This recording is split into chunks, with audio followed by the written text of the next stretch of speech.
Hello. So today is the 4th of July. This is the day when we celebrate our independence. But this year things are a little bit different. Like, can we celebrate what we're losing? Anyway, today is July 4th.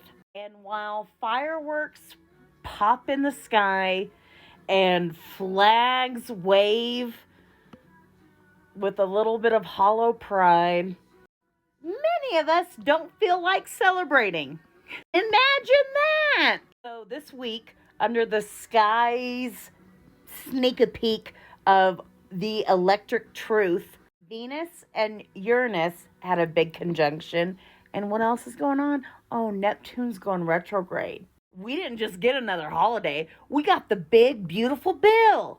Which was the truth? Which was the big reveal? How they feel about us. The big, beautiful bill, the one that they told you was for your prosperity, for your faith, for your love for America. What this bill actually did was pull the veil all the way back. Neptune, when he goes retrograde, like I say, it really depends on how you have him personally in your natal chart. But for the most part, we see a lot of truth. We see a lot of revelations. We see a lot of illusions shattered. We take off the rose-colored glasses. So Neptune, the planet of illusions, the planet of dreams, I have talked about how he has a very interesting relationship with the United States of America. From the wars we started and from the freedoms that we pretended to protect, Neptune's fog has kind of cloaked the real cost.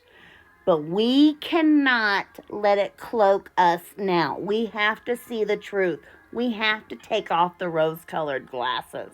This particular retrograde runs from July 4th to October. That is Neptune retrograde in Aries.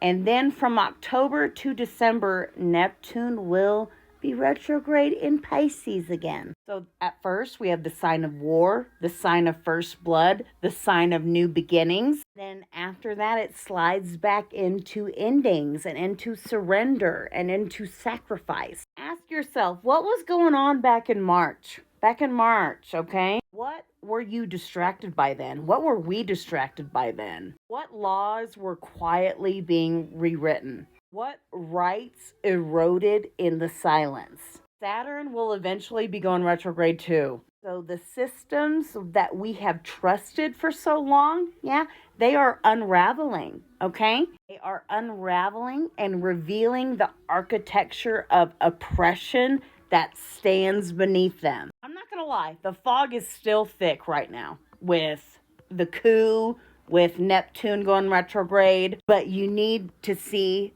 what this movement was as the big truth, as the big reveal. This wasn't about groceries, honey. It was about racism. So if the fog is here, let's use it as cover to figure out how to resist this. Not as a way to run, but as a way to secretly organize. To resist, and remember, we are not powerless in this. We are not. Because I'm going to say it plain.